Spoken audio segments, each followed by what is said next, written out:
너무나 잘 설명을 하는 거예요. 정확하게 알고 있던 거죠.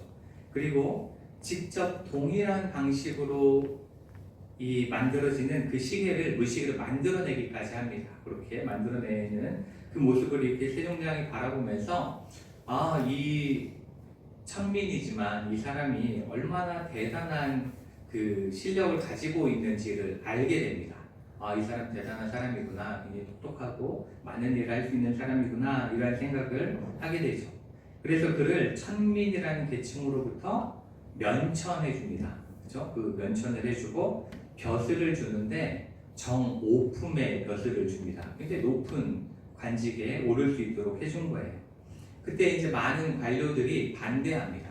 반대하는 그 이유가 뭐냐면 신분이나 성품은 고쳐쓸 수가 없습니다. 그러니까 신분이나 성품이 이미 정해져 있는 거기 때문에 바꿀 수가 없습니다. 그러니까 그 사람을 면천하는 것도 잘못된 거고 이 벼슬을 준 것도 잘못된 겁니다. 이렇게 이야기를 하고 반대하는데, 그럼에도 불구하고 이 세종대왕은 그 반대를 무릅쓰고 장영실을 자기 곁에 두고 그 사람이 일할 수 있도록 도와주는 역할을 했습니다. 그래서 이 장영실은 물시계도 만들었지만 해시계도 만들고 이러한 다양한 그 과학적인 업적들을 남기게 돼요.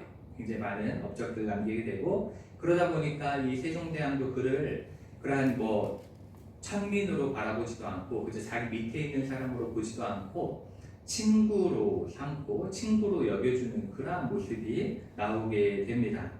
이렇게 천민이었던, 감히 쳐다보지도 못했던, 왕을 쳐다보지도 못했던 이러한 사람이었음에도 불구하고 자신을 친구라 칭해주고 또한 아껴주는 세종대왕을 위해서 이 장영실은 자신의 모든 것을 바쳐서 일하게 됩니다. 온전히 다 바쳐서 일하게 되고, 그리고 이제 그 위기의 상황이 펼쳐지게 되는데, 그 위기가 뭐냐면 이제 반대하는 사람들, 장영실을 반대하는 사람들이 세종대왕이 한글을 만들려고, 한글을 창제하려고 할 때에 이야기하는 거죠. 장영실을 죽이고 한글을 만들든지 아니면 장영실을 살리기 위해서 한글을 포기하든지, 이것을 이제 강요하는 장면이 나오더라고요. 그래서 그걸 결정해야 되는 시간에 세종은 자기가 정말 끝까지 이루고 싶었던 한글을 포기하려고 합니다. 장영실 때문에 한글을 포기하려고 하지만 장영실은 자기의 목숨을 포기합니다. 자기의 목숨을 포기하면서까지 세종대왕이 이루고자 했던 그 일들을 이루기 응원을 했던 거예요. 그래서 그가 이제 세종에게 마지막으로 부탁하는 말이 굉장히 인상적인데, 부디 꿈을 이루소서입니다. 자신을 포기하더라도 그 꾸고 있는 그 꿈을 꼭 이루었으면 좋겠다, 이러한 바람을 이야기하는 걸 보면서 이 장영실 입장에서는 자신이 일단 살고 가야 될 거 아니에요. 그렇죠? 자기의 안위를 먼저 생각할 수 있음에도 불구하고 이 왕을 위해서, 자신에게 진정으로 대해줬던 왕을 위해서 자기 목숨까지도 포기하는 그러한 모습을 보게 됩니다. 이렇게 어떠한 차별이나 편견의 시선이 아닌 그 사람 그 자체를 그대로 봐주는, 그 사람이 가지고 있는 그대로의 모습을 봐주고 사랑해준 그 왕의 모습 덕분에 이렇게 왕과 나라를 위해서 헌신하는 위대한 과학자가 탄생할 수 있었다라는 것을 이 영화를 통해서 알 수 있게 되었습니다. 우리가 오늘 읽은 이 마가복음 2장의 말씀도 이러한 이야기를 담고 있는 거예요. 예수님께서 레위를 부르신 이야기 가운데서도 이러한 의미들을 가지고 있습니다. 그래서 이 레위 2장 13절부터 17절까지 말씀을 우리가 한 절 한 절 살펴보면서 어떻게 예수님께서 레위에게 다가가시고 일하셨는지를 함께 말씀을 통해서 나누도록 하겠습니다. 우리 오늘 말씀 한번 13절을 보시겠습니다. 13절 말씀 우리가 함께 한번 읽어볼까요? 예수께서 다시 바닷가에 나가심에 큰 무리가 나왔거늘 예수께서 그들을 가르치시니라. 아멘. 여기서 예수님께서 다시 바닷가에 나가셨다, 이렇게 표현하고 있어요. 그렇죠? 다시 바닷가에 이렇게 되어져 있는데, 여기서 다시라는 표현을 쓰고 있어요. 다시 이렇게 표현하고 있는데, 이것은 어떤 의미냐면 이 12절까지 나오는 그 가버나움에서의 일이 끝났고 이제는 새로운 이야기가 시작된다는 걸 알려주는 겁니다. 그렇게 먼저 알려주는 거고, 그 다음에 아니 예수님은 분명히 가버나움에 계셨는데 뭘 또 다시야? 이렇게 생각할 수 있잖아요. 그러니까 이게 다시라는 표현이 어떤 의미냐면 이 바다에서 있었던 일과 연결되어진다는 거예요. 다시 바다에서 무슨 일이 펼쳐진다는 이야기를 하고 싶은 거예요. 그러면 앞에 바다에서 무슨 일이 있었느냐 보면 1장 16절부터 20절까지의 말씀을 보시면 갈릴리 해변으로 지나가시다가 이렇게 말씀이 시작됩니다. 그러니까 그 앞에 바다에서 무슨 일이 있었던 거예요. 그리고 그 일은 시몬과 안드레 그리고 야고보와 요한 이 네 사람을 제자 삼는 내용이 나오는 거죠. 그러니까 그것과 연결지어서 바다에서 또 하나의 새로운 일이 시작되어진다는 걸 다시를 통해서 말씀을 하고 있는 겁니다. 알려주고 있는 거죠.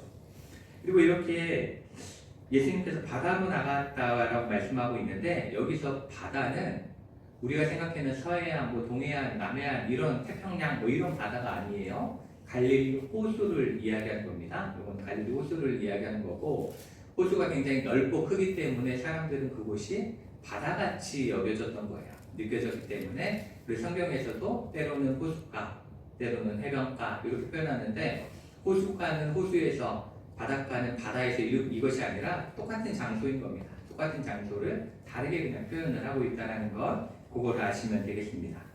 그리고 또 하나 우리가 좀 생각해 봐야 되는 건 예수님께서는 왜 바닷가에 가셨을까? 왜 바닷가에 가셨을까를 우리가 생각해 볼 수 있는 거예요.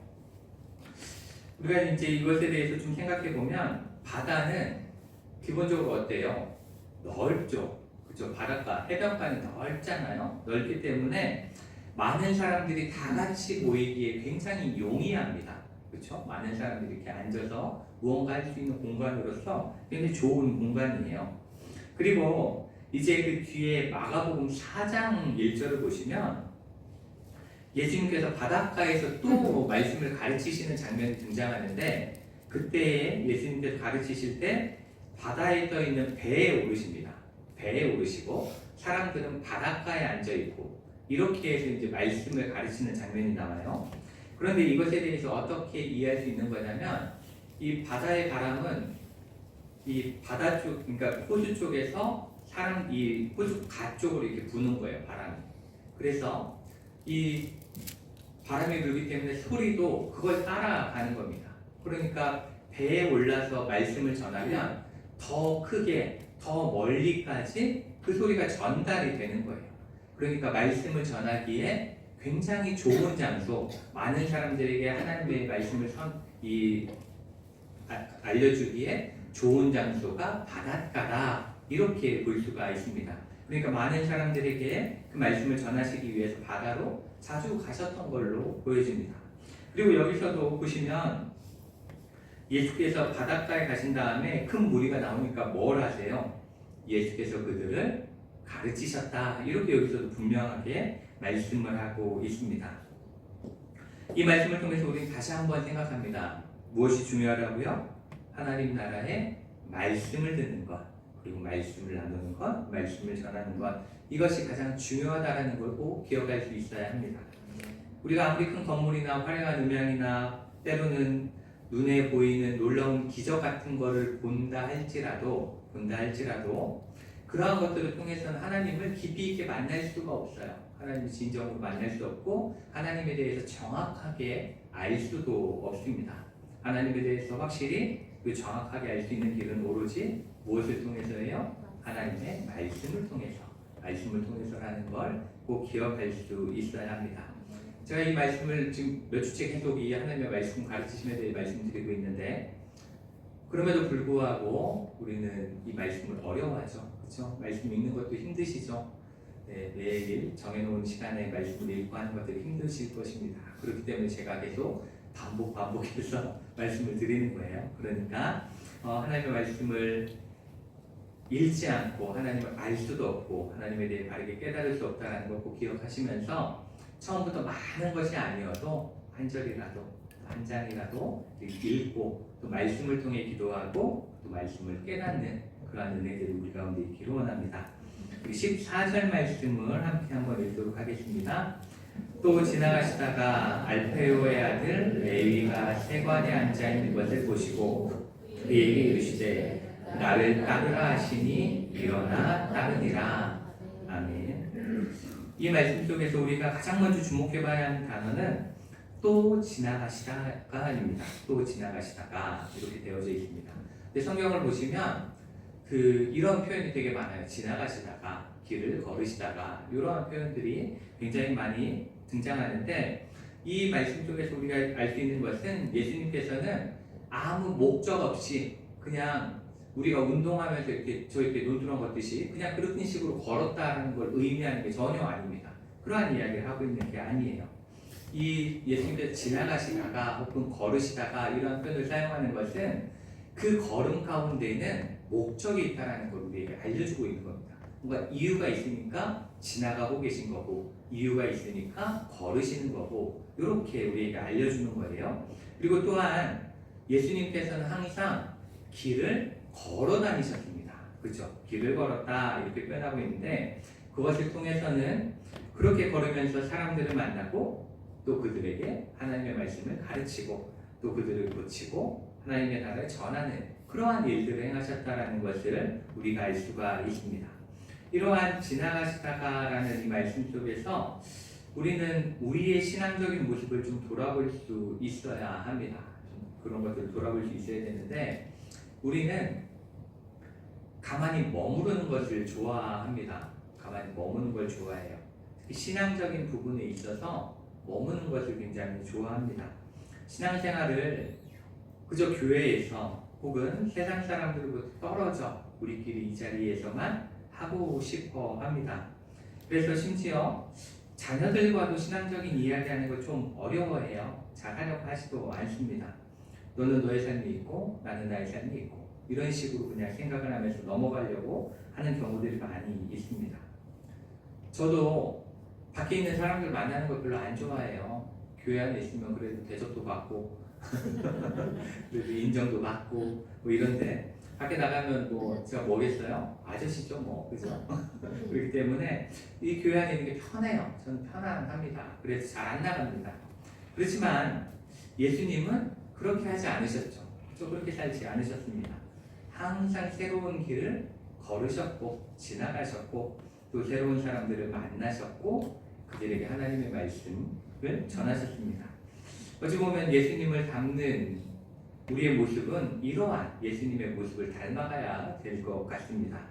그저 우리 안에서 우리끼리만 신앙적인 이야기를 나누고 누구의 간섭을 받거나 비판도 받지 않고 지내는 것이 편안하게 느껴지지만 그렇지만 우리가 지금 그리스도인으로서 부름받았다라는 것, 그리스도인으로서 지금 이 자리에 앉아있다는 것은 어찌 보면 예수님을 알지 못하는 자들에게 믿음의 본을 보여주고 그들에게 예수 그리스도를 전하라는 하나님의 부르심일 거다라고 생각이 되어집니다.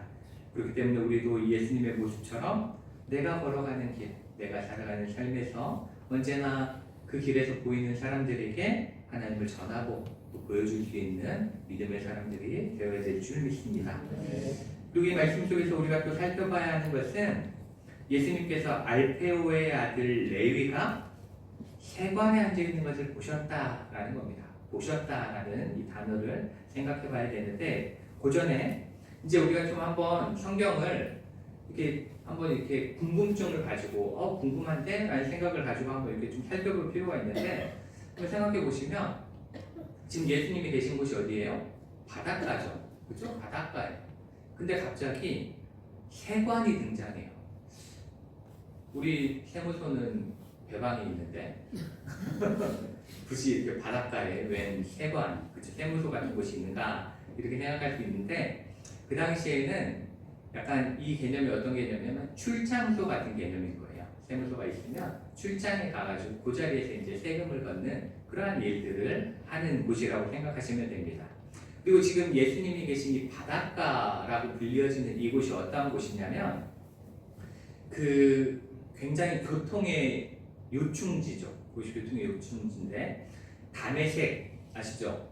다메섹이라는 지역 그리고 지중해 이 이스라엘이 있는 쪽이 지중해랑 이렇게 맞닿아 있는 땅이잖아요. 그러니까 이렇게 좌우로 이렇게 통하는 길과 그리고 이집트, 지금 이집트에서 저 터키까지 가는 길이 있어요.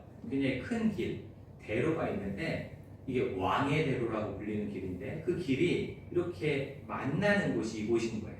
그러니까 교차되어지는 곳이니까 정치적으로도 굉장히 중요할 뿐 아니라 경제적으로도 굉장히 중요한 곳이죠. 그곳에서 많은 일들이, 그죠? 큰 길이 이렇게 교차되는 곳에서 많은 일들이 있잖아요.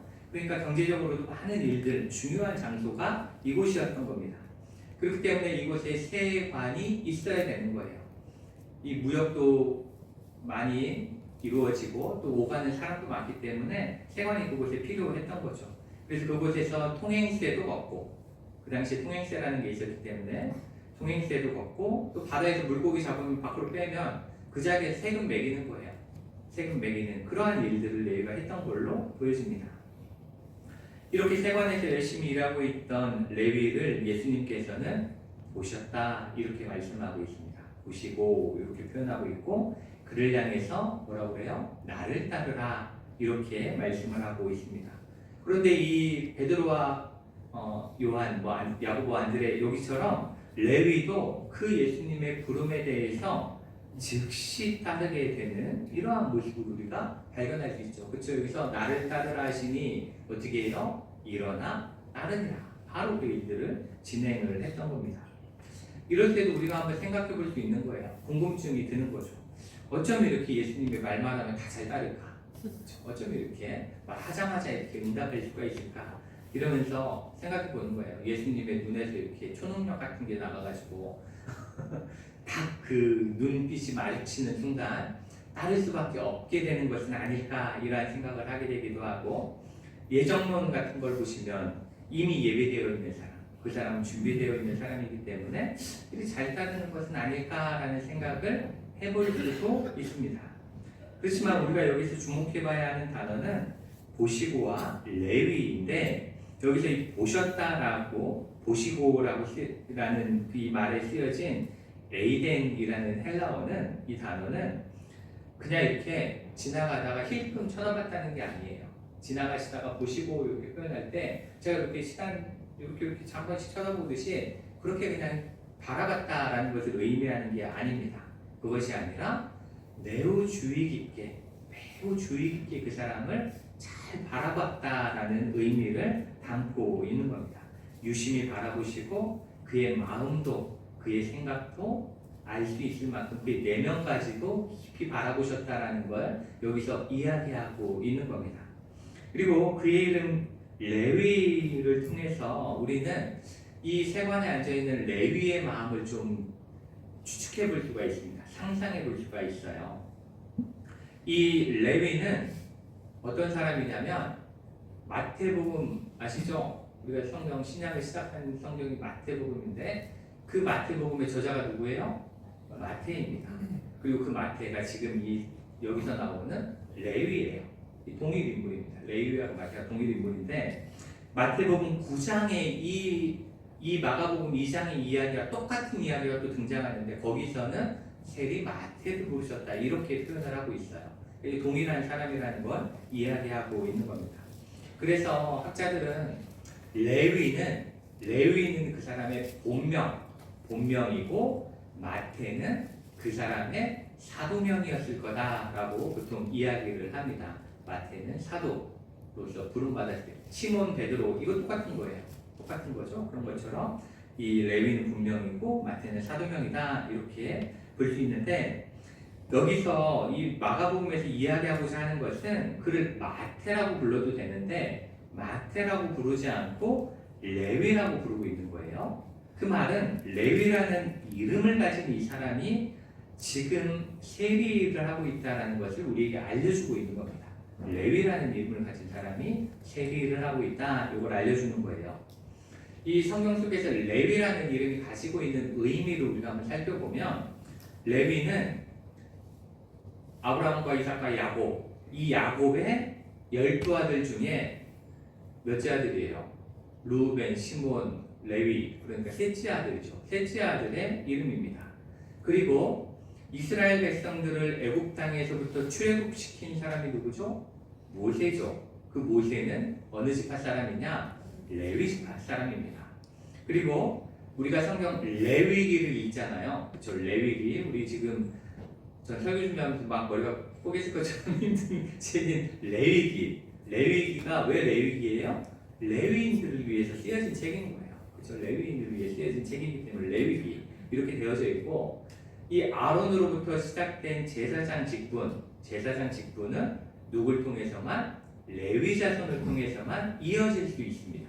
이어질 수 있도록 하나님께서 정하신 거죠. 그러니까 이 레위라는 이름이 가지고 있는 의미가 뭐냐면 바로 하나님께서 제사장 직분을 맡기기 위해 하나님의 일을 맡기시기 위해서 특별히 구별된 이름인 겁니다. 그렇죠? 레위라는 이름 자체가 특별히 구별된 이름이에요. 하나님을 위해 일하게끔 만들어진 사람인 거죠. 그렇기 때문에 레위 지파는 사람들이 갖는 이러한 땅, 요즘 땅 얘기가 굉장히 이슈인데 땅을 소유할 수 없는 그러한 사람들이었습니다. 그렇기 때문에 물질적인 욕심이 아니라 오로지 누굴 향한 욕심을 가지고 하나님을 향한 욕심을 가지고 하나님을 향한 열심을 가지고 살아가야 하는 선택받은 사람들이다 라고 볼 수가 있는 거죠. 그런데 지금 세관에 앉아있는 레위는 어때요? 그러한 일을 하고 있습니까? 아니죠. 정반대의 일을 하고 있는 거예요. 하나님이 맡겨주신 레위라는 이름에 맞는 삶은 전혀 못 살고 정반대의 삶을 살아가고 있는 거죠. 그 당시에 세리는 유대인들에게 있어서 매국노이자 원수 같은 사람이었죠. 왜냐하면 로마의 편에서 자기 민족에게서 세금을 떼어냈기 때문에 매국노와 같은 사람이었는데, 그런데 그 중에서도 세리가 두 종류가 있었대요. 그때 두 종류가 있는데, 한 종류는 수입세, 그러니까 외부로부터 들어오는 수입물에 대한 세금, 그 다음에 인두세가 뭐냐면 우리 주민세 같은 거예요. 한국 사람이면 무조건 한 사람당 얼마씩 내야 되는 그 금액을 담당하는 사람 세리였기 때문에 이 사람들은 딱 정해진 금액만 받는 거예요. 딱 그만큼 정해놨기 때문에 그걸 정해진 만큼 걷는 사람이었는데, 또한 세리는 어떠한 역할을 하는 사람이었냐면 이 교량이나 운하 혹은 도로에서 통행세를 받는 사람들이었습니다.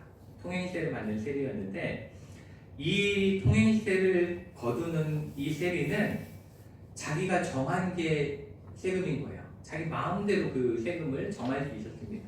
그래서 그만큼을 받고 이 로마에 내는 것은 정해진 만큼 내고 나머지는 다 자기가 가질 수 있는 그러한 세리의 역할을 하고 있었던 겁니다.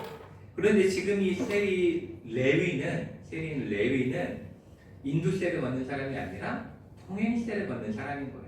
길에 있기 때문에, 중요한 요충지에 있기 때문에 통행세를 걷는 일을 하는 사람이었죠. 그러니까 이 세리 레위는 다른 인두세를 걷는 세리보다도 더 미움을 받는, 더 안 좋아하는 그러한 일을 하고 있었습니다. 이러한 삶 때문에 레위는 굉장히 고독했을 거다라고 봅니다.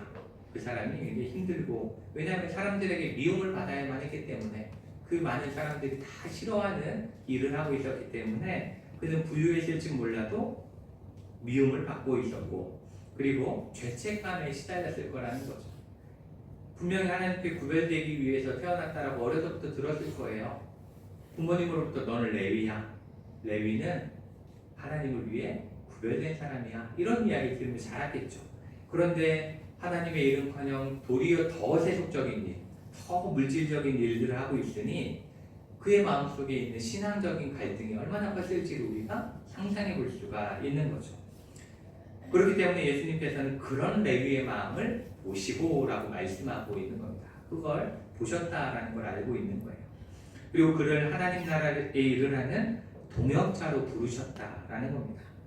그의 마음속에 간직되어 있던 하나님 나라를 위해 쓰임받고자 했던, 어려서부터 갈망했던 그 갈망을 일깨워 주신 거죠. 그걸 부르심으로 표현을 하신 겁니다. 이렇게 레위는, 다른 사람들은 다 세리라는 자기의 직업을 가지고 판단하고 자신의 일을 가지고 평가하는데, 그러한 상황이나 겉모습을 보고 판단하는 것이 아니라 그의 마음속에 있는 그 고민들, 신앙적인 그러한 죄책감이나 이러한 어려움들, 그리고 또한 하나님을 향해 일하고자 했던 그러한 어렸을 때의 그런 열망들, 이러한 것들을 알아주시고 불러주시는 예수님에게 크게 감격하고, 그리고 예수님께 그 자신의 믿음을 응답했던 걸 우리가 볼 수가 있는 겁니다. 그렇기 때문에 예수님의 부르심에 즉각적으로 응답했다라는 건 예수님께서 만져주신 그 마음이 움직여서 예수님을 향했다라는 걸로 우리가 이해할 수 있습니다. 그리고 그는 이것을 통해서 큰 결단을 한 거예요. 굉장히 큰 결단을 한 건데, 이 예수님을 따라 살아가게 되면 뭘 해야 되냐면 자신의 직업을 내려놔야 됐어요. 세리를 더 이상 할 수가 없는 거죠. 세례해서도 안 되겠습니다. 근데 이게 베드로가 결단한 것보다 더 큰 결단이라는 걸 우리가 좀 알아야 되는데, 이 어부는 그만뒀다가도 돌아오면 배만 있으면 다시 자기 일을 시작할 수 있어요. 그렇죠? 그 일을 그냥 시작하면 돼요. 근데 세리는 그렇지 않았습니다. 세리는 그만뒀다가 다시 돌아온다고 다시 세리 일을 할 수 있는 게 아니에요. 그 이유 중에 하나가 뭐냐면, 그 당시에 세리는 가장 미움받는 직업이었지만 그와 동시에 가장 선망의 대상이 되는 직업이기도 했습니다. 그 이유가 뭘까요? 돈을 많이 벌잖아요. 돈을 많이 버는 직업이기 때문에 사람들이 아유 저 세리 미워 그러면서도 부러워하는 거예요. 우리가 국세청 직원들을 미워하지만 국세청 직원이 됐다 그러면 다 뭐라 그래요? 아유 부럽다. 세무공무원 됐다 그러면 어유 잘됐다. 이러는 이유가 그런 거예요. 그렇죠? 우리가 세금 내는 건 힘들지만 그 세금을 걷는 사람이 되고 싶어하는 것과 비슷한 거죠. 그러니까 어찌 보면 지금 이 레위가 이 세리를 그만두고 예수님을 따랐다는 건 자신의 모든 부와 자신의 모든 안정적인 삶과 자신의 모든 직업을 버리고 예수님을 따르는 그러한 결심을 했다는 것을 우리가 알 수 있습니다. 마치 자신의 존재를 알아준 세종대왕에게 자신의 목숨까지도 아끼지 않았던 장영실과 같이 자신의 마음을 알아주시고 또 불러주신 예수님을 위해 모든 것을 버리고 헌신하게 되었다라는 겁니다. 이 말씀 속에서 우리도 다른 사람들을 대할 때 어떻게 대해야 되는지에 대해서 좀 생각하게 되는 것 같아요. 우리도 다른 사람을 겉모습 혹은 내가 알고 있는 그 사람에 대한 지식 이런 것만 보고 판단할 때가 굉장히 많이 있습니다. 그렇죠? 그 사람이 어떠한 사람인지에 대해서 관심이 없이 그저 내가 판단하고 싶은 대로 내가 생각하고 싶은 대로 판단할 때가 많이 있지만, 우리가 그 사람들의 진심을 알아주고 그 아픔을 알아주고 품어줄 때 우리는 그 사람의 가지고 있는 진짜 모습을 발견할 수도 있고 또한 변화를 시킬 수도 있다는 것, 하나님의 마음으로 그들을 바라봐 줄 때 그러한 사람들을 변화시킬 수 있다는 것도 우리가 기억할 수 있어야 합니다. 그리고 15절부터 17절까지의 말씀을 마지막으로 함께 읽겠습니다. 그의 집에 앉아 잡수실 때에 많은 세리와 죄인들이 예수와 그의 제자들과 함께 앉았으니 이는 그러한 사람들이 많이 있어서 예수를 따르리라. 바리새인의 서기관들이 예수께서 죄인 및 세리들과 함께 잡수시는 것을 보고 그의 제자들에게 이르되 어찌하여 세리 및 죄인들과 함께 먹는가? 예수께서 들으시고 그들에게 이르시되 건강한 자에게는 의사가 쓸데없고 병든 자에게라야 쓸데있느니라. 나는 의인을 부르러 온 것이 아니요 죄인을 부르러 왔노라 하시니라. 아멘. 여기서 보시면 예수님께서 레위의 집에 들어가서 함께 식탁의 의자를 나누셨죠. 그런데 그 자리에는 누가 있어요? 세리와 죄인들이 함께 있었다. 이렇게 표현을 하고 있습니다. 여기서 이 식탁의 의자를 나눈다는 것을 먼저 생각해 보면, 식탁의 의자를 나눈다는 것은 그 상대방의 삶의 자리에 들어가서 그들과 친구가 되어준다는 걸 의미하는 겁니다. 그들과 함께 친밀함을 유지하겠다는 걸 알려주고 있는 거죠. 우리는 친하지 않은 사람과 식사하지 않습니다. 그렇죠? 그래서 요즘 1인 식탁 이런 것들도 많이 있잖아요. 같이 이렇게 심심하니까 모르는 사람하고 앉아서 밥 먹을 법하지만 우리는 그걸 힘들어하고 싫어합니다. 친밀하지 않기 때문에, 식사는 아무하고나 한다라고 생각하지 않기 때문에 그렇게 이야기하죠. 그리고 모르는 사람과 친해질 수 있는 가장 좋은 방법은 식사를 함께 하는 거죠. 그렇죠? 아이들과도 친해질 때 가장 먼저 친해질 수 있는 방법이 우리 같이 밥 먹을까? 밥을 사주면 친해지기 시작하는 걸 우리가 알 수가 있습니다. 그러니 지금 예수님께서 이 세리와 죄인들과 함께 식사하신다는 것은 나 니들과 친해질 거야 라는 걸 알려주시는 거예요. 친밀함을 표현하고 계신 거죠. 이렇게 예수님께서는 세상 속 힘들게 살아가고 멸시받고 천대받는 사람들에게 먼저 따뜻하게 먼저 다가가시는 분이다라는 겁니다. 예수님 그렇게 먼저 다가가시는 분이고, 그런데 우리가 여기서 꼭 한 가지 기억해야 되는 건 뭐냐면, 여기서 죄인이라고 표현되어 있잖아요. 죄인들이 있었다라고 표현하는데, 우리가 꼭 기억해야 되는 건, 여기서 이야기하는 죄인이라는 건 살인죄, 강간죄, 폭행죄, 이러한 죄를 지은 죄인을 이야기하는 게 아닙니다. 그러한 사람들을 이야기하는 게 아니라, 여기서 이 표현은 종교적인 의미를 담고 있는 거예요. 종교적인 의미. 그러니까 안식일법을 지켜야 되잖아요. 근데 안식일에도 일을 안 하면 하루를 먹을 수가 없는 사람들이 있잖아요. 그날도 일을 안 하면 굶어야 되는 사람들. 이래서 어쩔 수 없이 일하는 그러한 사람들을 종교적인 죄인으로 취급을 했던 거예요. 그리고 스스로도 하나님 앞에 죄인이라고 생각을 했던 거죠. 그런데 그러한 사람들을 향해서 다가가 주시고 친밀하게 만나 주시고 그러한 사람들과 교제하셨다라는 것을 우리가 볼 수 있습니다. 그렇기 때문에 이렇게 예수님께서 세리와 죄인들과 식사하시는 모습을 보면서 바리새인의 서기관들이 비판하는 모습이 나오고 있습니다. 여기서 예수님과 바리새인들의 차이를 볼 수 있는데, 바리새인은 그 이름 자체가 이 페리쉬 말 자체가 구별하다라는 의미잖아요. 그러니까 그들의 이름처럼 구별하기를 좋아했습니다. 그리고 구별함으로써 율법을 잘 지키는 자신들과 율법을 잘 지키지 못하는 그 사람들을 구별하죠.